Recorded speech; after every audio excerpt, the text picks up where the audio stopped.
ಕನ್ನಡ ಭಾಷೆ ಸ್ಪಷ್ಟ ಉಚ್ಚಾರಣೆ ಅಪಾರವಾದ ಜ್ಞಾನ ಸಂಪತ್ತು ಅಂತಿದ್ದ ಹಾಗೆ ಥಟ್ ಅಂತ ನಮ್ಮ ಮನಸ್ಸಿಗೆ ಹೊಳೆಯೋದು ಇವರ ಹೆಸರೇ. ಹಾಗಂತ ಭಾಷೆಯ ಹೆಸರಿನಲ್ಲಿ ಇವರನ್ನ ಹೆಚ್ಚಾಗಿ ಹೊಗಳೋದಕ್ಕೆ ಹೋದರೆ ಹೊಗಳಿಕೆಯೂ ಸಹ ಹೊನ್ನಶೂಲ ಅಂತ ಹೇಳ್ತಾರೆ. ಇನ್ನು ನೀವು ಒಬ್ಬ ಕನ್ನಡಿಗನಾಗಿ ನನ್ನ ಕನ್ನಡವನ್ನು ಅಥವಾ ನಾನು ಕನ್ನಡ ಮಾತಾಡೋದನ್ನು ಪ್ರಶಂಸಿಸಿದ್ರೆ ನೀವು ಅದು ನನಗೆ ಮಾಡುವಂಥ ಅವಮಾನ ಅಂತ ಕೂಡ ಅಂತಾರೆ. ಹಾಗಾಗಿ ಇವರ ಇಂಟ್ರೊಡಕ್ಷನ್ನ ಬರೀ ಭಾಷೆಗೆ ಸೀಮಿತವಾಗಿಡದೆ ಇವತ್ತಿನ ನನ್ನ ಅತಿಥಿ theatre personality, actor, director BV Karanth ಹಾಗೂ ಡಾಕ್ಟರ್ ಅಂಕುರ್ ರವರೊಂದಿಗೆ ಇವರ ರಂಗಭೂಮಿ ಪಯಣ ಪ್ರಾರಂಭವಾಗುತ್ತೆ. ಸಿನಿಮಾಗಳಲ್ಲಿ ಇವರಿಗೆ ರೆಕಗ್ನಿಷನ್ ತಂದುಕೊಟ್ಟಂಥದ್ದು 1999ನೇ ಇಸವಿಯ ಕಾನೂರು ಹೆಗ್ಗಡತಿ. ಶಾಲಾ ದಿನಗಳಲ್ಲೇ ಬಣ್ಣ ಹಚ್ಚಿದ್ದು ಇವತ್ತಿನವರೆಗೆ ಬಣ್ಣದ ಲೋಕಕ್ಕೆ ಅವರ ಸೇವೆಯನ್ನು ಸಲ್ಲಿಸ್ತಾ ಬಂದಿದ್ದಾರೆ. ಇನ್ನು ಸಮಾನ ಮನಸ್ಕರೊಂದಿಗೆ ಇವರು ನಡೆಸ್ತಾ ಇರುವಂತಹ ಸಂಸ್ಥೆ ವಾಯ್ಸಿಂಗ್ ಸೈಲೆನ್ಸ್. ಇವರೊಂದಿಗೆ ನಾವು ಸಮಯ ಕಳೆದಾಗ ಸೈಲೆನ್ಸ್ ಅಂದರೆ ಆ ಮೌನಕ್ಕೂ ಒಂದು ಮಹತ್ವ ಇರುತ್ತೆ. ಇನ್ನು ಇವರು ಮಾತಾಡ್ತಿದ್ರಂತೂ ಮಧ್ಯೆ ಆ್ಯಸ್ ಅನ್ ಇಂಟರ್ವ್ಯೂವರ್ ಒಬ್ಬರು ಪ್ರಶ್ನೆ ಕೇಳೋವಂಥವರಾಗಿ ನಮಗೆ ಇಂಟ್ರಪ್ಟ್ ಮಾಡಬೇಕಂತಲೇ ಅನಿಸೋದಿಲ್ಲ. ಆದರೂ ಇವತ್ತು ಮಧ್ಯೆ ಮಧ್ಯೆ ಇಂಟ್ರಪ್ಟ್ ಮಾಡ್ತೀನಿ, ಯಾಕಂದರೆ ನನ್ನ ಮನಸ್ಸಿನ ಸಾಕಷ್ಟು ಪ್ರಶ್ನೆಗಳನ್ನು ಕೇಳೋದಕ್ಕೆ ಇವತ್ತು ನನಗೊಂದು ಸದವಕಾಶ ಸಿಕ್ಕಿದೆ. ಇವತ್ತು ಯಾವುದೇ ಒಂದು ಪಿಯರ್ ಪ್ರೆಷರ್ ನಾನು ತಗೊಂಡಿಲ್ಲ. ಒಬ್ಬರು ಕನ್ನಡ ಪಂಡಿತರ ಮುಂದೆ ಕೂತು ನಾನು ಕನ್ನಡದಲ್ಲೇ ಮಾತಾಡಬೇಕು, ಒಂದು ಆಂಗ್ಲ ಪದನೂ ಬಳಸಬಾರ್ದು ಅಂತ, ಯಾಕಂದರೆ ಅದನ್ನು ನಾನು ಅಂದ್ಕೊಂಡಿದ್ದ ಕ್ಷಣದಿಂದ ಒಂದೋ ಎರಡೋ ಆಂಗ್ಲ ಪದ ಅಲ್ಲಿ ಇಣಿಕಿ ಬರಬಹುದು ಅಂತ ಒಬ್ಬ ಗುರುಗಳ ಮುಂದೆ ಶಿಷ್ಯಳಾಗಿ ಕೂತು ಇವರನ್ನು ಮಾತಾಡ್ಸೋಣ ಅಂತ ಅಂದ್ಕೊಂಡಿದ್ದೀನಿ. ಸುಚೀಂದ್ರ ಪ್ರಸಾದ್ ಸರ್ ಅವರಿಗೆ ಹೃತ್ಪೂರ್ವಕವಾದಂಥ ಸ್ವಾಗತ. ಸರ್, ಬಹಳ ಧನ್ಯವಾದಗಳು ನಿಮ್ಮ ಸಮಯವನ್ನು ನಮಗೆ ಕೊಟ್ಟಿದ್ದಕ್ಕಾಗಿ. ಶುಭಾಶಂಸನೆ ನಿಮಗೂ ಮತ್ತು ಎಲ್ಲ ವೀಕ್ಷಕ ಬಾಂಧವರಿಗೂ. ಕರೆಯದೇ ಬರುವವನು ಅತಿಥಿ. ಅತಿಥಿ ಅಂದರೆ ದಿನವಲ್ಲದ ದಿನ ಅಂತ. ಅಂಥ ಕರೆಯದೇ ಬಂದವ, ದಿನವಲ್ಲದ ದಿನ ಬಂದವನನ್ನು ದೇವನ ಹಾಗೆ ಕಾಣಿ ಅಂತ ಅತಿಥಿ ದೇವೋ ಭವಾನ್. ಕರೆದು ಬರುವವರು ಅಭ್ಯಾಗತರು. ಹಾಗಾಗಿ ನೀವು ಕರೆದು ಬಂದಿದ್ದೀನಿ, ನಾನು ಅಭ್ಯಾಗತ. ಸರ್, ನಿಮ್ಮ ಸಾಕಷ್ಟು ಸಂದರ್ಶನಗಳನ್ನು ನೋಡಿದೆ. ಅದರಲ್ಲಿ ನಾನು ನಿಮಗೆ ಹೇಳ್ತಾ ಇದ್ದೆ, ಶೂಟಿಂಗ್ ಪ್ರಾರಂಭವಾಗೋದಕ್ಕಿಂತ ಮುಂಚೆ ಒಂದೊಂದರಲ್ಲೂ ಒಂದೊಂದು ಟೇಕ್ ಅವೇ, ನೀವು ಹೇಳುವಂಥ ಮಾತುಗಳು ಅನ್ನೋದಕ್ಕಿಂತ ನುಡಿ ಮುತ್ತುಗಳು.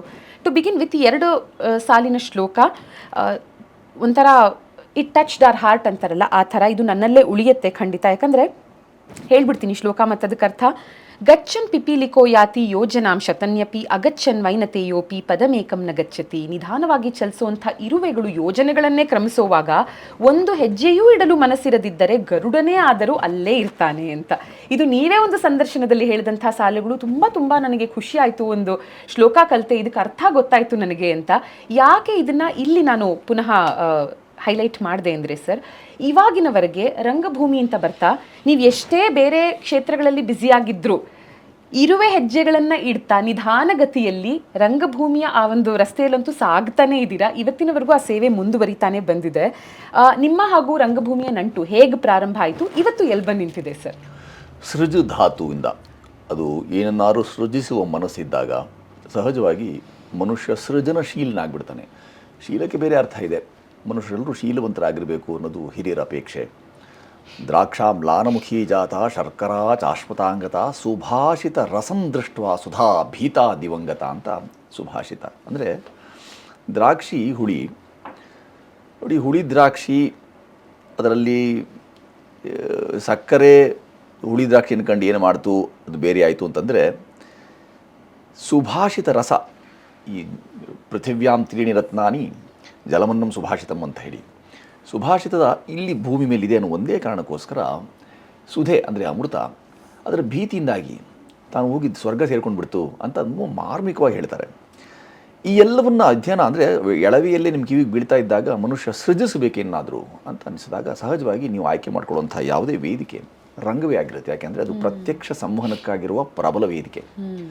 ಪರಿಣಾಮಕಾರಿಯಾಗಿ ಸಂವಹನ ಮಾಡೋದು ಸಾಧ್ಯವಾಗುತ್ತೆ. ಆ ಥರದ ಪರಿಣಾಮಕಾರಿ ಸಂವಹನಕ್ಕಾಗಿ ನಾವು ಬಾಲ್ಯದಲ್ಲಿ ಎಳವೆಯಲ್ಲಿಯೇ ಸಂವಹನದ ಅಂದರೆ ಒಂದು ಸಾಧನ ಸಂಪರ್ಕ ಆಗಬೇಕಿತ್ತದು. ಆ ಸಂವಹನ ಸಂಪರ್ಕ ಸಾಧನ ಯಾವುದು ನೀವೇನು ಬೇಕಾದ್ರೂ ಕಳ್ಕೊಳ್ಬೋದು. ಆ ಥರದ ರಂಗ ಪ್ರತ್ಯಕ್ಷ ಸಂವಹನಕ್ಕೆ ತುಂಬ ಅನುಕೂಲಕರವಾಯಿತು, ಪ್ರಯೋಜನಕಾರಿ ಅಂತ ಅನ್ನಿಸ್ತು ಅನ್ನೋ ಕಾರಣಕ್ಕಾಗಿ ಆರಂಭಗೊಂಡದ್ದು ಇಲ್ಲಿವರೆಗೂ ಹೇಳ್ಕೊಂಡು ಬಂತು. ಜೊತೆಗೆ ತುಂಬ ಅದ್ಭುತವಾದ ಮಾತನ್ನು ಹೇಳ್ತೀರಾ. ಕಲೆಯ ಯಾವುದೇ ಪ್ರಾಕಾರ ಅದನ್ನು ಭೂಮಿಯೊಂದಿಗೆ ಹೊಂದಿಸಿ ನಾವು ಮಾತಾಡೋದಿಲ್ಲ, ರಂಗಭೂಮಿಯನ್ನು ಮಾತ್ರ, ಅಲ್ಲಿ ಮಾತ್ರ ಭೂಮಿ ಅನ್ನೋ ಪದವನ್ನು ಬಳಸ್ತೀವಿ ಅಂತ. ಇವೆಲ್ಲ ತುಂಬ ಥಾಟ್ಫುಲ್. ಅಂದರೆ ಯಾರಾದರೂ ಹೇಳಿದಾಗ ಹೌದಲ್ವಾ ಅಂತ ಅನಿಸೋವಂಥದ್ದು. ಎಷ್ಟೇ ನಾವು ರಂಗಭೂಮಿ ಅನ್ನೋ ಪದ ಪ್ರಯೋಗ ಮಾಡಿದ್ರು ಸಿನಿಮಾಗೋ ಇನ್ಯಾವುದೋ ಒಂದು ಕ್ಷೇತ್ರಕ್ಕೆ ಯಾಕೆ ಭೂಮಿ ಅನ್ನೋದನ್ನು ನಾವು ಹೊಂದಿಸಿ ಹೇಳೋದಿಲ್ಲ ಅಂತ ಯೋಚನೆ ಮಾಡಿರೋದಿಲ್ಲ. ಬಹುಶಃ ಹೇಳಿದಾಗ ಹೌದಲ್ವಾ ಅಂತ ಅನಿಸೋವಂಥದ್ದು. ರಂಗಭೂಮಿಯಿಂದ ನಾನು ಹೇಳೋದು, ಅಲ್ಲಿಂದ ಪ್ರಾರಂಭವಾಗಿ ಸಿನಿಮಾಗೂ ಪ್ರವೇಶವಾಗುತ್ತೆ. ಸಾಕಷ್ಟು ವಿಭಿನ್ನವಾದಂಥ ಪಾತ್ರಗಳಲ್ಲಿ ಕಾಣಿಸ್ಕೊಂಡಿದ್ದೀರಾ. ಈ ಪ್ರಾರಂಭವಾಗಿದ್ದು 1999ರಲ್ಲಿ ಅಂದರೆ ಒಂದು ಮನ್ನಣೆ ಅಂತ ಸಿಕ್ಕಿದ್ದು ಅಥವಾ ಜನ ಗುರುತಿಸಿದ್ದು ಪ್ರಮುಖವಾಗಿ ಕಾನೂರು ಹೆಗ್ಗಡತಿ ಸಿನಿಮಾಯಿಂದ. ಸಿನಿಮಾಗೆ ಪ್ರವೇಶ ಹೇಗಾಯಿತು ಮತ್ತು ಈ ಸಿನಿಮಾಗೆ ಹೇಗೆ ಒಂದು ಅವಕಾಶ ಸಿಕ್ತು ಸರ್? ಮನ್ನಣೆಯ ದಾಹ ಎಲ್ಲಕ್ಕೂ ಮಿಗಿಲು ತಿನ್ನುವುದು ಆತ್ಮವನೇ ಅಂತ ಕರೆದಿದ್ದಾರೆ. ಮನ್ನಣೆ ದಾಹ ಇದ್ದಿತ್ತೇನೋ ಆಗ. ಅಂದರೆ ನಾನು ಮಾಡಿದ್ದನ್ನು ಇತರರು ನೋಡಬೇಕು ಅನ್ನೋದೊಂದು ಅದೊಂದು ದಾಹವೇ ಪ್ರಾಯ. ಅದೊಂದು ಆ ಥರದೊಂದು ದಾಹ ಇಲ್ಲಿವರೆಗೆ ತಂತು ಅಂತಂದತ್ತೆ. ನಾನು ಅದನ್ನೇನೋ ತುಂಬ ಬಲವಂತವಾಗಿ ಬೇಕೇ ಬೇಕು ಅಂತ ಅದರ ಹಿಂದೆ ಅದರ ಜಾಡ್ ಹಿಡಿದು ಈ ಥರರೆಲ್ಲರೂ ಕಾಪಾಡಿದೆಯಲ್ಲ, ಅದು ಪಡಿಪಾಟ್ಲಲ್ಲಿ ನುಗ್ಗು ಹೋದವನಲ್ಲ. ನನ್ನಷ್ಟಕ್ಕೆ ನಾನೇ ರಂಗಕರ್ಮವನ್ನು ಮಾಡ್ತಾ ಇದ್ದುಬಿಟ್ಟಾಗ ರಂಗದ ಒಂದಷ್ಟು ಜೊತೆಗೆ ಇದ್ದಂಥ ಜೊತೆಗಾರರು ಈ ಥರದೊಂದು ಕೆಲಸ ಮಾಡ್ತಿದ್ದೀವಿ. ಹಾಗೆ ನೋಡಿಕೊಂಡ್ರೆ ಕಾನೂರಿಗೆ ಮುಂಚೆನೂ ಬೇರೆ ಬೇರೆ ಕೆಲಸಗಳನ್ನು ನಾನು ಮಾಧ್ಯಮದಲ್ಲಿ ಮಾಡಿದ್ದು ಹೌದು. ಸತ್ಯವ್ರ ಜೊತೆಗೆ ಒಂದಷ್ಟು ಕೆಲಸಗಳು ಮಾಡಿದ್ದಾಗಿತ್ತು. ಕೊಟ್ಟ ಅಂತ ಒಂದು ಚಿತ್ರ ಮಾಡಿತ್ತು, ಆಗ ವೀರಪ್ಪ ಮೊಯ್ಲಿಯವರ ಕಾದಂಬರಿ ಆಧಾರಿತ ಚಿತ್ರ ಮಾಡಲಾಗಿತ್ತು. ಆ ಥರದ ರಂಗ ಮತ್ತು ಹಿರಿಯ ತೆರೆಗಳಲ್ಲಿ ತುಂಬ ಬೇರೆ ಬೇರೆ ಕೆಲಸಗಳನ್ನು ಆಗಿತ್ತು. ಆದರೆ ಹಾಗೆಲ್ಲ ಇದೆಯಲ್ಲ ನಂಟು, ಅದು ಮಾಡಬಲ್ಲ ಸಮರ್ಥ ಅಂತ ಅನ್ನಿಸಿದ ಮೇಲೆ, ಆ ಪಾತ್ರಕ್ಕೆ ಹೊಂದಿಕೆ ಆಗುತ್ತೆ ಅಂತ ಅನಿಸಿದ ಮೇಲೆ ಕಾರ್ನಾಡರು ಮತ್ತು ಅವರ ಬಳಗ ಚೈತನ್ಯರು ಇದ್ರದ್ರಲ್ಲಿ ಅವರು ಒಟ್ಟಿಗೆ ಎಲ್ಲ ನಾಟಕ ಇತ್ಯಾದಿಗಳನ್ನು ಮಾಡ್ತಾಯಿದ್ದೆವು. ಆ ಸಂದರ್ಭಕ್ಕೆ ಇದು ಕುವೆಂಪು ಹೂವೇನು ಹಾಗೆ ನೀವು ಕಾಣ್ತೀರಿ, ಗುಣ ಸ್ವಭಾವಗಳು ಗುಣ ವಿಶೇಷವೂ ಹಾಗೆ ಇದೆ ಅಂತ ಅವ್ರಿಗೆ ಅನ್ನಿಸಿ ಅದಕ್ಕೆ ಅದನ್ನು ತೊಡಗಿಸಿಕೊಂಡು ಕಾನೂರು ಸುಬ್ಬಮ್ಮ ಹೆಗ್ಗಡತಿ ಆದದ್ದು. ಅಲ್ಲಿಂದ ಆರಂಭವಾದದ್ದು. ಮತ್ತು ಅದೇನು ಕೆಲವರೆಲ್ಲ ತುಂಬ ಕ್ಲೀಶಿಯಾಗಿ ಹೇಳ್ತೇವೆ, ಹಿಂತಿರುಗಿ ನೋಡೋಕೆ ಅವಕಾಶ ಆಗಲಿಲ್ಲ, ಹಿಂತಿರುಗಿ ನೋಡಿದ್ದೆ ಇಲ್ಲ ಅಂತ. ನಾನು ಮೊದಲಿಂದಲೂ ತಿರುಗಿ ನೋಡ್ತಾನೆ ಇದ್ದೆ. ನಾನು ತಿರುಗಿ ನೋಡುವುದೇ ನನಗೆ ಎಲ್ಲಿವರೆಗೂ ಬಂತು, ಎಲ್ಲಿಂದ ಆರಂಭವಾಯಿತು, ಅದು ಬೇಕಿತ್ತೆ ನಮಗೆ. ಮತ್ತು ಹಾಗೆಲ್ಲ ಹೊರಟಾಗ ಒಂದು ಆತ್ಮಾವಲೋಕನ, ಅದು ಪುನಸ್ಮರಣೆ, ಜೊತೆಗೊಂದು ಮಂಥನ ಸಹ. ಅದು ಮಾಡಿದಾಗೆಲ್ಲ ನನಗನ್ಸುವಂಥದ್ದು ಇದೆಲ್ಲ ಈ ಸಾಮಾನ್ಯ ನಮ್ಮ ಕಾದಂಬರಿಗಳಲ್ಲಿ ನಮಗೆ ನೇಮಚಂದ್ರರು ಬರ್ಕೊಳ್ತಾರೆ ಅವರು. ಈ ಬದುಕಿನ ಪ್ರಯಾಣದಲ್ಲಿ ಒಂದು ರೈಲ್ವೆ ಪ್ರಯಾಣ ಇದ್ದ ಹಾಗೆ, ನೀವು ಹೊರಟ ತುದಿಯಿಂದ ತಲುಪುವ ತುದಿ ಮೊದಲೇ ನಿರ್ಧಾರ ಮಾಡ್ಕೊಂಡಿರ್ಬೇಕು. ಮತ್ತು ಯಾವ ನಿಲ್ದಾಣದಲ್ಲಿ ನೀವು ಇಳಿತೀರೋ, ಇಳಿದ ನಿಲ್ದಾಣದಲ್ಲಿ ಇಳಿಯೋಕ್ಕಾಗಿಯೇ ನೀವು ನಿಮ್ಮ ಪ್ರಯಾಣವನ್ನು ಆರಂಭ ಮಾಡಿದ್ರಿ ಅನ್ನೋದೊಂದನ್ನು ಮನಸ್ಸಲ್ಲಿ ತಂದ್ಕೊಂಡ್ಬಿಡ್ಬೇಕು ಅಂತ ಹೇಳ್ತಾರಲ್ಲ. ಇಲ್ಲ ಅಂತಂದರೆ ನಿಮ್ಮ ಬದುಕು ಅಥವಾ ಪ್ರಯಾಣ ದುಸ್ತರವಾಗಿಬಿಡುತ್ತೆ ಅಂತ. ಅದು ಒಪ್ತೇನೆ ನಾನು ಆ ಮಾತನ್ನು, ಬಹಳ ಸರಿ ಇದೆ ಅದು. ನಾವು ಯಾವ ನಿಲ್ದಾಣದಲ್ಲಿ ಇಳಿಯೋಕೆ ಅಂತ ಹೊರಟಿದ್ವೋ ಅಥವಾ ಈಗೆಲ್ಲ ಯಾವ ನಿಲ್ದಾಣದಲ್ಲಿ ಇಳಿದಿದ್ದೇವೆಯೋ ಇದು ಸುಖಕರ, ಇಲ್ಲಿ ಇಳಿಯೋಕ್ಕಾಗಿಯೇ ಹೊರಟದ್ದು ಇದೇ ಪ್ರಯಾಣ. ಮುಂದಿನ ಪ್ರಯಾಣ ಗೊತ್ತಿಲ್ಲ, ಎಲ್ಲಿಗೆ ಕರ್ಕೊಂಡು ಹೋಗುತ್ತೋ ರೈಲು, ಎಲ್ಲಿಗೆ ಹೋಗಿ ನಿಲ್ಲುತ್ತೋ, ಯಾವ ನಿಲ್ದಾಣ ಸಿಗುತ್ತೋ, ಯಾವುದು ಆಕರ್ಷವಾಗಿ ಕಾಣಿಸುತ್ತೋ ಅಥವಾ ಆಕರ್ಷವಾಗಿ ಕಾಣದೇ ಇದ್ರೂ ಇಳಿದ ನಿಲ್ದಾಣವೇ ನಂದು ಅಂತ ಭಾಸವಾಗೋದಿಲ್ಲ. ಹಾಗೆ ಭಾವಿಸೋದಿದೆಯಲ್ಲ, ಅದು ಬಹಳ ಮುಖ್ಯ ಅಂತ ಅನಿಸಿದೆ. ನಡೀತಾ ಇದೆ ಸರ್. ಪ್ರಪಂಚದಲ್ಲಿ, ಅದರಲ್ಲೂ ವಿಶೇಷವಾಗಿ ಭಾರತದಲ್ಲಿ ಸಿನಿಮಾ ರಂಗಕ್ಕೆ ಅದೆಷ್ಟು ಪ್ರಾಮುಖ್ಯತೆ ಇದೆ ಅಂದರೆ, ಒಂದು ನೇಮ್, ಫೇಮ್, ಮನಿ ಎಲ್ಲವೂ ಸಿಗುತ್ತೆ ನಾವು ಸಿನಿಮಾ ಕ್ಷೇತ್ರದಲ್ಲಿ ಇದ್ದಾಗ. ಸಿನಿಮಾದಲ್ಲಿನ ಪಾತ್ರಗಳು ಪಾಪ್ಯುಲರ್ ಆಗುತ್ತೆ, ಹಾಡುಗಳು ಪಾಪ್ಯುಲರ್ ಆಗುತ್ತೆ. ಯಾಕೆ ಇದನ್ನು ಹೇಳ್ತಾ ಇದ್ದೀನಿ ಅಂದರೆ, ಒಂದು ಕಡೆ ಸಿ ಅಶ್ವಥ್ ಸರ್ ಅವ್ರು ಹೇಳ್ತಾರೆ, ಎಷ್ಟೆಲ್ಲ ಅದ್ಭುತವಾದ ಭಾವಗೀತೆಗಳನ್ನು, ಜನಪದ ಗೀತೆಗಳನ್ನು, ಎಂತೆಂಥ ಹಾಡುಗಳನ್ನು ಹಾಡಿದ್ದಾರೆ. ಆದರೆ ಅವರು ಕರಿಯಾ ಸಿನಿಮಾದಲ್ಲಿ ಒಂದು ಹಾಡನ್ನು ಹಾಡ್ತಾರೆ, ಕೆಂಚಾಲೋ ಮಚ್ಚಾಲೋ ಅಂತ. ಅದಾದ ನಂತರ ಎಲ್ಲಿ ಹೋದ್ರು ಜನ ಈ ಹಾಡನ್ನ ಹಾಡಿ ಅಂತೆ. ಹಾಗಾಗಿ ಇದು ಒಂದು ರೀತಿಯಲ್ಲಿ ಅವ್ರಿಗೆ ಖುಷಿನೂ ಇರಬಹುದು, ಮತ್ತೊಂದು ಕಡೆ ಎಂತೆಂಥ ಅದ್ಭುತವಾದ ಹಾಡುಗಳು, ಅದನ್ನು ಕೇಳದೆ ಜನ ಇದನ್ನು ಕೇಳ್ತಾರಲ್ಲ ಅನ್ನೋದು ಇರಬಹುದು. ನಿಮ್ಮನ್ನು ಯಾಕೆ ಈ ಒಂದು ಪ್ರಿಲ್ಯೂಡ್ ಕೊಟ್ಟೆ ಅಂದರೆ ಸರ್, ಇವಾಗ ನೀವು ಸಾಕಷ್ಟು ಕ್ಷೇತ್ರಗಳಲ್ಲಿ ನಿಮ್ಮನ್ನು ನೀವು ತೊಡಗಿಸ್ಕೊಂಡಿದ್ದೀರಾ. ಆದರೆ ಸಿನಿಮಾ ಅಂತ ಬರ್ತಾ ಕಾನೂರು ಹೆಗ್ಗಡತಿಯಿಂದ ಪ್ರಾರಂಭವಾಗುತ್ತೆ. ಜಾಲಿ ಡೇಸ್, ಭೀಮಾ ತೀರದಲ್ಲಿ, ಅಟ್ಟಹಾಸ, ಶೈಲು, ಡ್ರಾಮಾ, ಮದರಂಗಿ, ಹಗ್ಗದ ಕೊನೆ, ಟೋನಿ, ಅನಂತು ವರ್ಸಸ್ ನುಸ್ರತ್, ಭರ್ಜರಿ, ದೃಶ್ಯ, ಕ್ವಾಟ್ಲೆ ಸತೀಶ, ಜೇಮ್ಸ್, ಹೀಗೆ ಸುಮಾರು ಸಿನಿಮಾಗಳು. ಅದರಲ್ಲಿ ಒಂದಷ್ಟು ಹಿಟ್ ಸಿನಿಮಾಗಳ ಹೆಸರನ್ನ ಹೇಳ್ತಾ ಇದ್ದೀನಿ. ಯಾವ ಸಿನಿಮಾದ ಪಾತ್ರದಿಂದ ಇವತ್ತಿಗೂ ನೀವು ಹೊರಗೆಲ್ಲಾದರೂ ಹೋದಾಗ ಜನ ಮೊದಲು ಅದರಿಂದ ಗುರುತಿಸಿ ಆನಂತರ ಬೇರೆ ವಿಷಯಕ್ಕೆ ಬರ್ತಾರೆ? ಡ್ರಾಮಾ ಇರಬಹುದಾ? ಹಾಗೇನಿಲ್ಲ, ಅದು ಏನು ಅಂದರೆ ಜನಮಾನಸ ತುಂಬ ಅಲ್ಪಾಯು ಅಂತ. ಜನಸ್ಮೃತಿ ಅನ್ನೋದೇ ಅಲ್ಲಿ ತುಂಬ ಅಲ್ಪಾಯು, ಭಾಳ ಬೇಗ ಎಲ್ಲ ಮರ್ತು ಬಿಡ್ತಾರೆ. ಈ ಹಿಂದಿಂದ ಏನಿದೆಯಲ್ಲ ಅದೊಂದಿಷ್ಟು ನೆನಪಲ್ಲಿ ಉಳಿಯುವಂಥದ್ದು ಏನಿದೆ ಅಂಥವುಗಳು ಮಾತ್ರವೇ ಹೆಚ್ಚು. ಆದರೆ ಹಾಗಂತ ಜನರನ್ನು ದೂಷಣೆ ಮಾಡೋಲ್ಲ. ನನಗೆ ಇರುವಂಥ ಈ ಮಿಶ್ರ ಅನುಭವ ಏನಿದೆ ಅಂದರೆ, ಯಾವಾಗಲೂ ಒಂದು 30 ವರ್ಷದ ಹಿಂದೆ ಯಾವುದೋ ಒಂದು ಆ ಥರದೊಂದು ಪ್ರಯತ್ನ ಮಾಡಿತ್ತು ಅಂದರೆ ಅದನ್ನು ಕೂಡ ನೆನಪಿಟ್ಕೊಂಡು ಬಂದು ಮಾತಾಡಿಸ್ತಂಥವ್ರನ್ನ ನಾನು ಅವ್ರನ್ನ ಹಾಗೆ ಅವರು ಮುಖಾಮುಖಿಯಾದಾಗ ತುಂಬ ಸಂತೋಷಪಟ್ಟಿದ್ದಿದೆ. ನಿಮ್ಗೆ ನೆನಪಿದೆಯಾ ಹಾಗೆ ಅದು ಇಟ್ಕೊಂಡಿದೆ ಅಂದರೆ ನನಗಿಂತಲೂ ಹೆಚ್ಚು ವಿಚಾರಗಳನ್ನು ಅದರ ಬಗ್ಗೆ ಅವ್ರು ಕಲೆ ಹಾಕಿಟ್ಕೊಂಡಿರ್ತಾರೆ. ಹಾಗಾಗಿ ಜನಮಾನಸ ಹೀಗೆ ಅದು ಅಲ್ಪಾಯು ಅಂತ ನಾನು ತೆಗೊಳ್ಳುವ ಆ ಧಾರ್ಷ್ಟ್ಯವನ್ನು ನಾನು ತೋರೋದಿಲ್ಲ.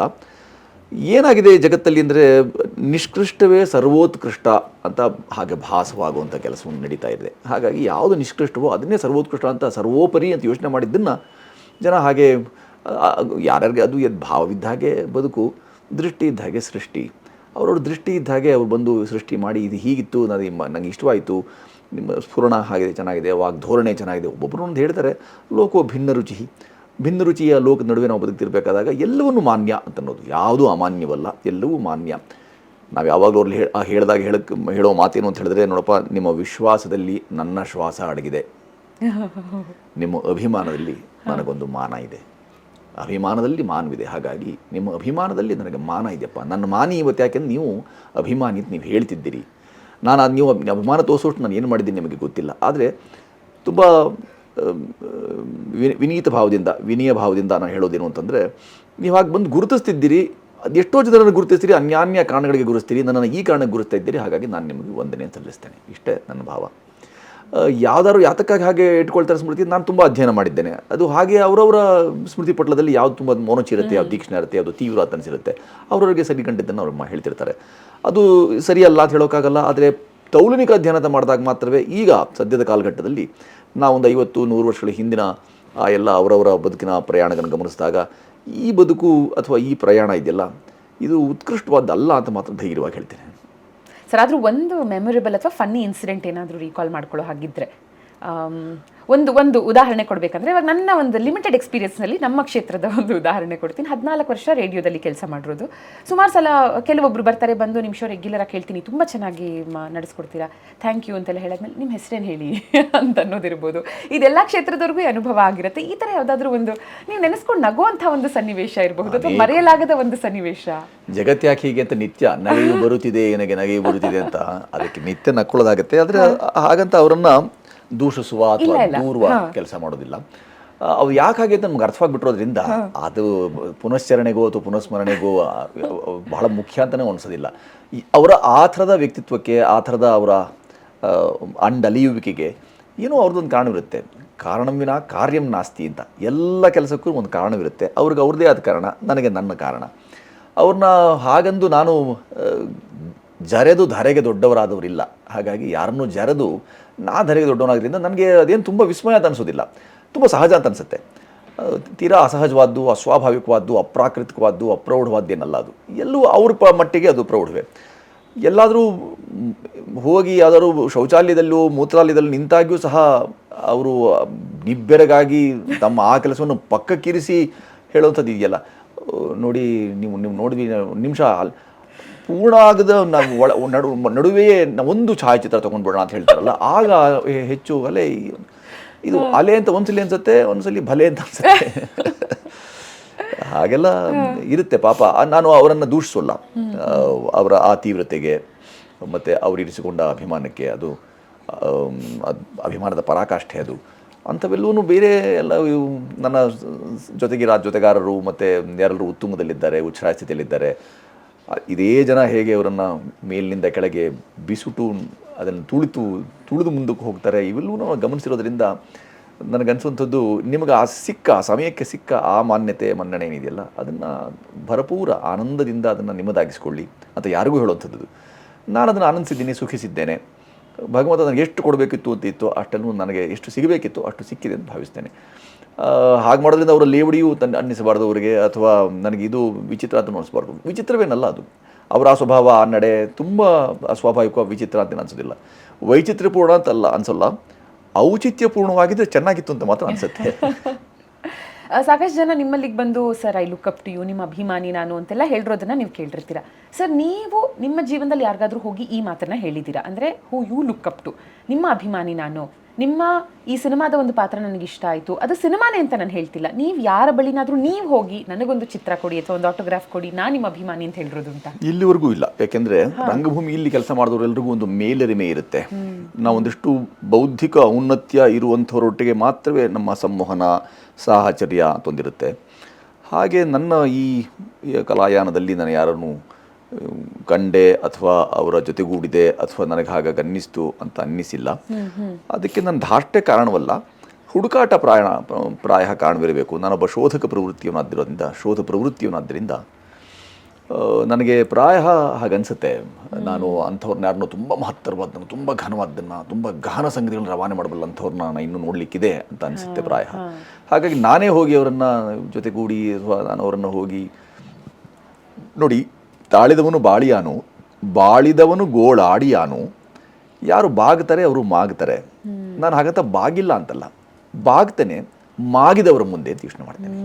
ಯಾರು ಮಾಗಿದ್ದಾರೆ ಅವ್ರ ಮುಂದೆ ಬಾಗಿದಾಗ ಅದಕ್ಕೊಂದು ಔಚಿತ್ಯತೆಯೂ ಸಿಗುತ್ತೆ, ಅರ್ಥಪೂರ್ಣತೆಯೂ ಇರುತ್ತೆ ಅಂತ ಯೋಚನೆ ಮಾಡ್ತೇನೆ. ಆ ಕಾರಣಕ್ಕಾಗಿ ಅಂಥವ್ರನ್ನಿನ್ನೂ ನಾನು ಹುಡುಕ್ಲಿಕ್ಕಿದೆ. ಅಂದರೆ ನಾನು ಹುಡುಕ್ತಾ ಇದ್ದೇನೆ, ನನ್ನ ಹುಡುಕಾಟ ನಿರಂತರವಾಗಿದೆ. ನಾನು ಇನ್ನೂ ಸಂಧಿಸಬೇಕಿದೆ. ಸಂದರ್ಶನ ಮಾಡೋ ಅಂಥವ್ರನ್ನ ಯಾರನ್ನೇ ಕೇಳಿದಾಗಲೂ ಒಂದಷ್ಟು ಜನರ ಅಂದರೆ ಅವ್ರಿಗೆ ಆಸೆ ಇರುತ್ತೆ ಇಂಥವ್ರನ್ನ ಸಂದರ್ಶನ ಮಾಡಬೇಕು, ಒಂದು ಟಾಪ್ 3 ಟಾಪ್ 5 ಪರ್ಸ್ನಾಲಿಟೀಸ್ ಅಂತ. ಇವತ್ತಿನ ದಿನ ಅಂತೂ ಭಾರತದಲ್ಲಿ ಪ್ರತಿಯೊಬ್ಬರಿಗೂ ಆ ಟಾಪ್ 3 ಟಾಪ್ 5 ಟಾಪ್ 10 ಇದ್ದೇ ಇರುತ್ತೆ ನಮ್ಮ ಸನ್ಮಾನ್ಯ ಪ್ರಧಾನಮಂತ್ರಿಗಳಾದಂಥ ನರೇಂದ್ರ ಮೋದಿಯವರ ಹೆಸರು. ಒಂದು ಬಾರಿ ಇವ್ರನ್ನ ಭೇಟಿ ಮಾಡಿದ್ರೂ ಸಾಕು ಅಂತಲೂ ಅನಿಸಿರುತ್ತೆ. ನೀವು ಭೇಟಿ ಮಾಡಿದ್ದಷ್ಟೇ ಅಲ್ಲದೆ 15 ನಿಮಿಷ ಅವರ ಜೊತೆಗಿನ ಒಡನಾಟ ಸಾಧ್ಯವಾಯಿತು. ಅದು ಒಂದು ಸಿನಿಮಾ ಬಗ್ಗೆ ಪ್ರಪ್ರಥಮ ಬಾರಿಗೆ ಒಂದು ರೀಜನಲ್ ಲ್ಯಾಂಗ್ವೇಜ್ ಅಂದರೆ ಒಂದು ಕನ್ನಡ ಭಾಷೆಯ ಸಿನಿಮಾ, ಅವರು ಅದ್ರ ಬಗ್ಗೆ ತಿಳ್ಕೊಂಡು ಮುಕ್ತವಾಗಿ ಮಾತಾಡಿದ್ರು. ಅವ್ರನ್ನ ಭೇಟಿ ಮಾಡಿದಂಥ ಕ್ಷಣ ಹೇಗಿತ್ತು ಸರ್? ಇಲ್ಲ, ಜುಲೈ 22, 1947 ಶೀರ್ಷಿಕೆ ಚಿತ್ರ. ವಿಶಾಲ್ ರಾಜು ನಿರ್ದೇಶಕರು, ನಂಜಪ್ಪ ಅನ್ನೋರು ಅದಕ್ಕೆ ಸ್ವತಃ ನಟಿಸಿ ನಿರ್ಮಾಣ ಮಾಡಿದಂಥವರು. ಬೆಳಗಾವಿಯ ಆಸ್ಪಾಸು ಈ ಚಿತ್ರವನ್ನು ಮಾಡಿದ್ವಿ. ಅದು ಭಾರತದ ತ್ರಿವರ್ಣ ಧ್ವಜ, ಹೆಮ್ಮೆಯ ತ್ರಿವರ್ಣ ಧ್ವಜ, ಮತ್ತು ಒಬ್ಬ ಕೆಳದರ್ಜೆ ನೌಕರ ಅವನು ಹೇಗೆ ತಾನು ಈ ಭಾರತೀಯ ಧ್ವಜದ ಕುರಿತಾಗಿ ಒಂದು ಆಸ್ಥೆ ಇಟ್ಕೊಂಡಿದ್ದ, ಆಸಕ್ತಿ ಇಟ್ಕೊಂಡಿದ್ದ, ಅವನು ಹೇಗೆ ಅದನ್ನು ಮಾನ್ಯ ಮಾಡಿ ಭಗವಂತನ ಹಾಗೆ ಅದನ್ನು ದೇವರ ಹಾಗೆ ಪೂಜಿಸ್ತಿದ್ದ ಅನ್ನೋ ಒಂದು ಸತ್ಯಕಥೆಯನ್ನು ಇಟ್ಕೊಂಡು ಸತ್ಯಪ್ಪ ಅಂತಲೇ ಹೆಸರು ಅವನು. ಅಲ್ಲಿನ ಸಂಸದರು, ಆಗಿನ ಸಂಸದರು ಬೆಳಗಾವಿನಲ್ಲಿ, ಅವರು ಅಲ್ಲಿ ಪ್ರದರ್ಶನ ಆದಾಗ ಅದನ್ನು ತುಂಬ ಗಂಭೀರವಾಗಿ ತಗೊಂಡ್ರು. ಅದರಲ್ಲಿದ್ದಂತಹ ಅನೇಕ ಅಂಶಗಳನ್ನು ತೆಕ್ಕೊಂಡು ಇದು ನೋಡಿ, ಇದರ ಲೋಕಾರ್ಪಣೆಯನ್ನು ನಾವು ಮಾನ್ಯ ಪ್ರಧಾನಮಂತ್ರಿಯವ್ರ ಕೈಯಲ್ಲಿ ಮಾಡಿಸಿ ಚೆನ್ನಾಗಿರುತ್ತೆ ಅಂತ ಅವರು ಅದೇನು ಅನ್ನಿಸ್ತೋ. ಒಂದು ಕೋರೆ ಸಭಾಂಗಣದಲ್ಲಿ ಅದು ಆಗ್ತಿರ್ಬೇಕಾದಾಗ ಹೇಗಿದ್ರು ಅವರು ಅಂಗಡಿ, ಸುರೇಶ್ ಅಂಗಡಿ ಅಂತ ಸಂಸದರು, ಅವ್ರು ಈಗಿಲ್ಲ ನಮ್ಮೊಟ್ಟಿಗೆ, ಅವರು ಬಂದು ಸಿನಿಮಾ ನೋಡಿ ತುಂಬ ಭಾವುಕರಾಗಿದ್ದಾಗ ನೀವು ಮಾತಾಡಬೇಕು ಅಂತಂದಾಗ ನಂದೇನು ಮಾತಿಲ್ಲ, ಆಡಬೇಕಾದ ಮಾತನ್ನೆಲ್ಲ ಸಿನಿಮಾ ಆಡಿಬಿಟ್ಟಿದೆ. ಈ ಚಿತ್ರವನ್ನು ನಾವು ಸಂಸತ್ತಿನ ಮುಖಾಂತರ ಪ್ರಧಾನಿಯವರ ಅಂಗಳಕ್ಕೆ ಕೊಂಡೊಯ್ದು ಭಾರತಕ್ಕೆ, ನಮ್ಮ ದೇಶಕ್ಕೆ ಲೋಕಾರ್ಪಣೆ ಮಾಡಿದ್ರೆ ಚೆನ್ನಾಗಿರುತ್ತೆ, ಅದನ್ನು ನೀವು ಮಾಡಿಸ್ತೀರಿ ಅಂತ ಭರವಸೆ ಇದೆ ನನಗೆ ಅಂತ. ಏನು ಪ್ರೇರಣೆಯೋ ಹಾಗೆ ಹೇಳಿದೆ. ಅದನ್ನು ತುಂಬ ಗಂಭೀರವಾಗಿ ತಗೊಂಡ್ರು ಅವರು ಸಂಸದರು. ಅದು ಮುಂದಿನ 3-4 ತಿಂಗಳು ಓಡಾಡಿ ಕೊನೆಗೆ ಇಡೀ ತಂಡವನ್ನು ಒಂದು 11 ಮಂದಿ ಯಾರೆಲ್ಲ ಕೆಲಸ ಮಾಡಿದ್ವಿ ಒಂದು ನಿಯೋಗದ ಹಾಗೆ ಮಾಡಿಸ್ಕೊಂಡು ಅವರು ಈ ಚಿತ್ರದ ಕುರಿತು ಅಮೂಲಾಗ್ರ ಪರಿಶೀಲಿಸಿ ಅದು ನಾನು ಮಾಡಬಹುದೇ ಅಂತೆಲ್ಲ. ಸಹಜವಾಗಿ ನಿಮಗೆ ಗೊತ್ತಿದೆ ಹೇಗೆ ಪ್ರಧಾನಮಂತ್ರಿಯ ಕಚೇರಿಯಿಂದ ಹೇಗೆ ಅದೆಲ್ಲವನ್ನೂ ಪೂರ್ವಾಪರಗಳನ್ನು ಅಳಿತಾರೆ ಅಂತ ಗೊತ್ತಿದೆ. ಹಾಗೆಲ್ಲ ಅಳದದ್ದನ್ನು ಕೊನೆಗೆ ಕರೆಸಿ ಅವರು 15 ನಿಮಿಷಗಳ ಪರ್ಯಂತ ಅದನ್ನು ಮಾತಾಡಿ ಅದರ ಸಂಗೀತದ ಕುರಿತಾಗಿ, ಅಡಕದ ಕುರಿತಾಗಿ, ಪ್ರಸ್ತುತಿ ಕುರಿತಾಗಿ, ಅನೇಕ ಭಾಷೆಗಳಲ್ಲಿ ಇದು ತರ್ಜುಮೆ ಮತ್ತು ಭಾಷಾಂತರ ಆಗಬೇಕು ಅನ್ನೋದ್ರ ವಿಚಾರವಾಗಿ ಇದೆಲ್ಲವೂ ಓತಪ್ರೋತ ಮಾತಾಡ್ತಾ ಹೋದರು. ಅವರಿಗೆ ಗೊತ್ತಿತ್ತು ಅವರ ಪ್ರಜ್ಞೆ ಎಷ್ಟು ಔಚಿತ್ಯ ಪ್ರಜ್ಞೆ ಅಲ್ಲಿತ್ತು ಅಂತಂದರೆ, ಆ ಸಂದರ್ಭ ಇತ್ತು ಅಂತ ಹೇಳಿದ್ರೆ ಯಾರಲ್ಲಿ ಏನು ಮಾತಾಡಬೇಕು, ಎಷ್ಟು ಮಾತಾಡಬೇಕು, ಹೇಗೆ ಮಾತಾಡಿದ್ರೆ ಪ್ರೇರಣೆ ಸಿಕ್ಕಿತ್ತು ಅನ್ನೋದು ಗೊತ್ತಿತ್ತು. ಅದು ಅವರ ಪ್ರಯಾಣದ ಅನುಭವದಿಂದ ಬಂದಿತ್ತೋ ಅಥವಾ ಅವರ ಹಿನ್ನೆಲೆಯಲ್ಲಿ ಅವ್ರು ಯಾರನ್ನೆಲ್ಲ ಅವ್ರ ಸಂಸರ್ಗ ಇತ್ತು, ಯಾರ ಜೊತೆಗಿನ ಅವ್ರ ಸಾಹಚರ್ಯ ಅವ್ರನ್ನ ಕಲಿಸ್ಕೊಟ್ಟಿತ್ತು ನನಗೆ ಗೊತ್ತಿಲ್ಲ. ಆದರೆ ಅಂಥ ಎಲ್ಲ ಸಂಗತಿಗಳನ್ನು ಅವರು ತುಂಬ ಚೆಂದ ನಮ್ಮನ್ನು 15 ನಿಮಿಷಗಳ ಪರ್ಯಂತ ನಮ್ಮನ್ನ ಮಾತು ಮಂಥನದಲ್ಲಿ ನಾವು ಕಂಡುಕೊಂಡದ್ದು ತುಂಬ ಪ್ರೇರಣಾದಾಯಿಯಾದಂಥ ವ್ಯಕ್ತಿತ್ವವನ್ನು, ಸ್ವಭಾವವನ್ನು ಯಾರೂ ರೂಢಿಸ್ಕೊಳ್ಳೋಕ್ಕೆ ಸಾಧ್ಯವಾಗುತ್ತೆ. ಅದು ಆ ಥರದ ಜಾಗಗಳಲ್ಲಿ ಕೂತಾಗ ನಮಗೆ ಧ್ವನಿಪೂರ್ಣ, ರಸಪೂರ್ಣ ಮತ್ತು ಔಚಿತ್ಯಪೂರ್ಣ ಈ 3 ಸಂಗತಿಗಳಿಗೆ ಅನ್ವಯವಾಗುವಂಥ ನಮ್ಮ ನಡೆ ಅಥವಾ ನುಡಿ ಇರಬೇಕು ಅನ್ನೋದನ್ನೆಲ್ಲ ನಮಗೆ ಮನದಟ್ಟು ಮಾಡಿಕೊಟ್ಟಾಗಿತ್ತದು.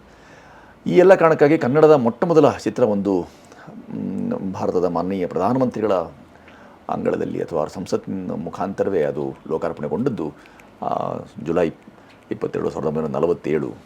ಅಂದರೆ ನಾವು ಆ ದಿವಸ ಯಾಕೆ ಶೀರ್ಷಿಕೆ ಅಂತ ಹೇಳಿದ್ರೆ, ಅಂದು ನಾವು ನಮ್ಮ ತ್ರಿವರ್ಣ ಧ್ವಜವನ್ನು ನಾವು ಅಂಗೀಕಾರ ಮಾಡಿದ್ವಿ, ಒಪ್ಪಿಕೊಂಡೆವು. 150 ಬೇರೆ ಬೇರೆ ಇದ್ವು ವಿನ್ಯಾಸಗಳು, ನಮೂನೆಗಳಿದ್ವು. ಅದೇ ನಮೂನೆಗಳ ನಡುವೆ ನಾವು ಈ ನಮ್ಮ ತ್ರಿವರ್ಣವನ್ನು ಅಶೋಕ ಚಕ್ರ ಸಹಿತವಾದ ತ್ರಿವರ್ಣವನ್ನು ಪಿಂಗಳೆ ವೆಂಕಯ್ಯ ಅನ್ನೋರು ವಿನ್ಯಾಸ ಮಾಡಿದ್ದು ಹಾಗಾಯಿತು ಅಂತ ಹೇಳಿ ಅದರೊಂದು ದೊಡ್ಡ ಇತಿಹಾಸವೇ ಇದೆ. ಭಾರತದ ಮಾನನೀಯ ಪ್ರಧಾನಮಂತ್ರಿಗಳು ಅದನ್ನು ಲೋಕಾರ್ಪಣೆಗೊಳಿಸಿದ್ರು, ಇಡೀ ಭಾರತಕ್ಕೆ ಅದನ್ನು ಅರ್ಪಿಸಿದ್ರು ಅನ್ನೋದು ನಮಗೆ ವಿಶೇಷ ಮತ್ತು ಶ್ರೇಯ ಕೊಟ್ಟ ವಿಚಾರ. ಜೊತೆಗೆ ಮಕ್ಕಳ ಹಕ್ಕುಗಳ ಬಗ್ಗೆ ತುಂಬ ಚೆನ್ನಾಗಿ ಈ ಸಿನಿಮಾದಲ್ಲಿ ಹೈಲೈಟ್ ಮಾಡಿದ್ದೀರೋ. ಒಂದು ನಾನು ಆವಾಗಲೇ ಹೇಳಿದ ಹಾಗೆ ಕೆಲವೊಂದು ಹೌದಲ್ವಾ ಅಂತ ನಮಗೆ ಅನಿಸೋವಂಥ ವಿಚಾರಗಳು. ಅದರಲ್ಲಿ ಒಂದು ಸರ್, ಬಸ್ಸಲ್ಲಿ ಮಗು ಕೂಡ ಒಂದು ಸೀಟಲ್ಲಿ ಕೂತಿದ್ದಾಗ ಎತ್ತಿ ಮಗುನ ತೊಡೆ ಮೇಲೆ ಕೂರಿಸ್ಕೊಳ್ಳಿ ಅಂತಂದರೆ ಅದು ಕೂಡ ಮಕ್ಕಳ ಹಕ್ಕುಗಳ ಉಲ್ಲಂಘನೆ ಅಲ್ವಾ ಅಂದಾಗ ಅಲ್ಲಿವರೆಗೂ ಹೌದಲ್ವಾ ಅಂತ ಯಾವತ್ತೂ ನನಗನ್ಸಿಲ್ಲ. ಅಂದರೆ ನೀವು ಹೇಳಿದ ನಂತರ, ನಿಮ್ಮ ಮಾತನ್ನು ಕೇಳಿದ ನಂತರ ಹೌದಲ್ವಾ ಅಂತ ಅನ್ನಿಸ್ತು ನನಗೆ. ಈ ಥರದ ಚಿಕ್ಕ ಚಿಕ್ಕ ಸಾಕಷ್ಟು ಸೂಕ್ಷ್ಮವಾದ ವಿಚಾರಗಳನ್ನು ಈ ಸಿನಿಮಾದಲ್ಲಿ ನೋಡಬಹುದು ಬಹುಶಃ. 139 ರಾಷ್ಟ್ರಗಳು ಒಡಂಬಡಿಕೆ ಹಾಕ್ಕೊಂಡದ್ದು ಅದರಲ್ಲಿ ಭಾರತವೂ ಒಂದು. ಅಂದರೆ ಮಕ್ಕಳ ಹಕ್ಕುಗಳು ಏನು, ಅವುಗಳ ಉಲ್ಲಂಘನೆ ಯಾಕೆ, ಯಾರಿಂದ ಆಗ್ತಾ ಇದೆ, ಮಕ್ಕಳ ಹಕ್ಕನ್ನು ಉಲ್ಲಂಘನೆ ಮಾಡೋದಿಲ್ಲ. ವಯಸ್ಕರು, ನಾವು ಪೋಷಕರು ನಾವುಗಳೇ ಮಾಡೋಂಥ ಉಲ್ಲಂಘನೆ ಅದು. ಆ ಉಲ್ಲಂಘನೆ ಕಡಿವಾಣ ಹಾಕಬೇಕಂದ್ರೆ ಮೊದಲು ಹಕ್ಕುಗಳು ಏನು ಅಂತ ಅರ್ಥ ಮಾಡ್ಕೊಳ್ಬೇಕು ಅನ್ನೋದನ್ನ ಸುಮಾರು ಯುನಿಸೆಫ್ ಅಂತ ಸಂಸ್ಥೆಗಳಲ್ಲಿ ಒಂದು 10-15 ವರ್ಷ ನಿರಂತರವಾಗಿ ಗ್ರಾಮೀಣ ಪ್ರದೇಶಗಳಲ್ಲಿ ಹೋಗಿ ಅಡ್ಡಾಡಿ ಅಲ್ಲಿ ಪಡಿಪಾಟ್ಲೇನು, ಅಲ್ಲಿನ ಸಮಸ್ಯೆಗಳೇನು, ನಿಜವಾಗಿಯೂ ಏನಾಗುತ್ತೆ ಅದು ಒಂದು ಭಾಗ ಅಲ್ಲ. ಅದು ಕೇವಲ ಅದು ಬಾಲ್ಯ ವಿವಾಹ ಅಷ್ಟೇ ಅಲ್ಲ, ಬಾಲ ಕಾರ್ಮಿಕ ಪದ್ಧತಿ ಅಷ್ಟೇ ಅಲ್ಲ. ಈ ನೆಲದಲ್ಲಿರುವುದಾದ ಅದಕ್ಕೆ ನಮ್ಮ ಮಕ್ಕಳ ಹಕ್ಕುಗಳಿಗೆ ಅನ್ವಯ ಆಗುವಂಥ ನಿಯಮಾವಳಿಗಳೇನು, ಕಾನೂನೇನು, ಇವೆಲ್ಲನೂ ಕೂಲಂಕಷವಾಗಿ ಒಂದು 10-15 ವರ್ಷ ಅದೇ ಕೆಲಸವಾಗಿ ಓಡಾಡಿ ಅಭ್ಯಾಸ ಮಾಡ್ತಿರ್ಬೇಕಾದಾಗ ಇದೊಂದು ಚಿತ್ರವಾಗಿ ಮಾಡಬೇಕು ನಮಗೆ ಅಂತ ಅನಿಸಿ ಎಳೆಯ ಮನ ದಗ್ಧ ಸಂದಿಗ್ಧ ಅಂತ ಅದನ್ನು ಶೀರ್ಷಿಕೆ ಇಟ್ಟು ಮಾಡಿದ್ವಿ. ಸಾಮಾನ್ಯವಾಗಿ ಕಥೆ ಯಾವುದೂ ಕಲ್ಪಿತವಾಗಿರಲ್ಲ. ಯಾವುದೇ ಕಥೆ ಕಲ್ಪಿತವಲ್ಲ, ಅದು ಘಟಿಸಿಯೇ ಇರಬೇಕು, ಘಟಿಸಿರಲೇಬೇಕು ಅನ್ನೋದೊಂದು ನಿಯಮ ಇದೆ. ಹಾಗಿದ್ರೆ ಮಾತ್ರವೇ ಮೆದುಳಿಗೆ ಅದರ ಸ್ಮೃತಿಲಿ ಉಳಿಯುತ್ತೆ. ಇಲ್ಲಾಂದರೆ ಮೆದುಳು ಕಲ್ಪಿಸಿಕೊಳ್ಳಲಾಗದು. ಹಾಗೆ ಕಲ್ಪಿಸ್ಕೊಂಡು ನಾನು ಮಾಡೋಲ್ಲ. ಯಾರೋ ಮಾತು ಎಲ್ಲೂ ಹೇಳಿದ್ದು ಕೇಳಿದ್ದು ಕಲ್ಪನೆ ಮಾಡಿದ್ದು ಅಂತಂದಾಗ ಸ್ವಲ್ಪ ಯೋಚನೆ ಮಾಡಬೇಕಾಯಿತು. ಕಲ್ಪಿಸ್ಕೊಳ್ಳೋದು ಹೇಗೆ? ಅದಕ್ಕೊಂದು ಸ್ರೋತ ಬೇಕು. ಆತದ ಸ್ರೋತ ಇದೆಲ್ಲವೂ ನಮ್ಮ ಈ ಊರೂರು ಅಲಿಯುವಿಕೆ. ಹಾಗೆಲ್ಲ ಅಲಿಯುವಿಕೆ ಇದ್ದಾಗ ಮಕ್ಕಳ ಹಕ್ಕುಗಳ ಕುರಿತಾಗಿ ಬೇರೆ ಬೇರೆ ಸಂಘ ಸಂಸ್ಥೆಗಳು ಕೆಲಸ ಮಾಡ್ತಾ ಇದ್ದಾವೆ. ಆ ಚಿತ್ರದ ಹೆಗ್ಗಳಿಕೆ ಏನು ಅಂತ ಹೇಳಿದ್ರೆ, ಕೇಂದ್ರದಾಗಿರಲಿ ರಾಜ್ಯದಾಗಿರಲಿ ಮಕ್ಕಳ ಹಕ್ಕುಗಳ ಆಯೋಗವೇ ಅದನ್ನು ತನ್ನದಾಗಿಸ್ಕೊಂಡು ಆ ಚಿತ್ರವನ್ನು ಜಿಲ್ಲಾವಾರು ಪ್ರದರ್ಶನಗಳನ್ನು ಮಾಡ್ತಾ ಬಂದದ್ದು. ಅದು ಸುಮಾರು 1,10,00,000 ಜನರನ್ನು ನಾವು ಏಕಕಾಲಕ್ಕೆ ತಲುಪೋಕೆ ಸಾಧ್ಯವಾದದ್ದು ಉಚಿತವಾಗಿ. ಈ ಎಲ್ಲವೂ ಅದರ ನಿರ್ಮಾತೃ ಜಗದೀಶರು ಮತ್ತು JNY ಅಂತ ಕರ್ಕೊಂಡಿದ್ದಾರೆ. ಅವರು 3 ಜನ ಅವರ ಅಣ್ಣ ತಮ್ಮಂದರು ಸಹೋದರರು. ಅವರು ಈ ಚಿತ್ರವನ್ನು ಸಾಧ್ಯವಾಗಿಸೋದಕ್ಕೆ ಮುಂದೆ ಬಂದದ್ದು. ಇವೆಲ್ಲವೂ ಈಗ ತಿರುಗಿ ನೋಡಿದಾಗ ಹೆಮ್ಮೆ ಅಂತ ಅನಿಸುತ್ತೆ. ಹೌದು, ನಾವು ಮಕ್ಕಳ ಹಕ್ಕುಗಳ ಕುರಿತಾಗಿ ನೀವು ಹೇಳಿದಾಗೆ ಅದು ಕೇವಲ ಅಷ್ಟೇ ಅಲ್ಲ, ಒಂದು 10 ವಿವಿಧ ವಿಭಾಗಗಳಿವೆ ನಮ್ಮಲ್ಲಿ. ಅದರಲ್ಲಿ ಕಂದಾಯ ಇಲಾಖೆಯೂ ಬರುತ್ತೆ, ಗ್ರಾಮ ಪಂಚಾಯತಿಯೂ ಬರುತ್ತೆ ಅಂತ ನಮಗೆ ಗೊತ್ತಾದದ್ದೇ ಆ ಹಕ್ಕುಗಳನ್ನು ಮತ್ತು ಆ ಕಾನೂನುಗಳನ್ನು ಅಭ್ಯಾಸ ಮಾಡಿದಾಗ. ಆ 10 ಇಲಾಖೆಗಳು ಮಕ್ಕಳ ಹಕ್ಕುಗಳ ಕುರಿತಾಗಿ ಅದರ ಹಕ್ಕುಗಳು ಉಲ್ಲಂಘನೆ ಆಗದ ರೀತಿಯಲ್ಲಿ ನಡ್ಕೊಳ್ಬೇಕು ಅನ್ನೋದನ್ನೆಲ್ಲ ಇದೆಯಲ್ಲ, ಅದು ತಾಕೀತು ಮಾಡೋದಕ್ಕಾಗಿ ಮಾಡಿದ ಚಿತ್ರ ಅದು. ಅದ್ಭುತ ಸರ್.